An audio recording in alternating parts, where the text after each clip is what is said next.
చిత్తూరు జిల్లా కలెక్టర్ గారికి వీకోట మండలం నేర్నపల్లి గ్రామ రైతుల తరఫున మనవి. మా గ్రామం ముందు చెన్నై బెంగళూరు ఎక్స్ప్రెస్ దారి వెళ్తుంది.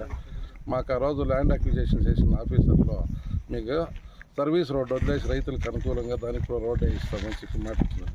ఇప్పుడు దారి వదలకుండా ఒక ఇంచు కూడా వదలకుండా మొత్తం కాంపౌండ్ వేస్తున్నారు. దయచేసి కలెక్టర్ గారిని కోరుకుంటున్నాము. మాకు 3 మీటర్లు ఎద్దుల బండి ట్రాక్టర్లు పోయి వచ్చే రైతులకు అది మాత్రం వదిలేసేసుకోవాల్సిందిగా కోరుచున్నాము. బెంగళూరు హైవేకి భూములు ఇచ్చినాం. మా భూములు ఈ పక్క ఆ పక్క పోయే రోడ్లు లేకుండా మాకు చాలా అవస్థగా ఉంది. వాళ్ళు కాంపౌండ్ వేసేస్తే మేము ఒకరు భూమిలో దాటుకొని ఇంకొక భూమిలో కొంటూ రానిచ్చేది వాళ్ళు. దయచేసి కలెక్టర్ గారు మాకు ఏదైనా సౌకర్యం చేస్తారని కోరుకుంటా ఉన్నాం.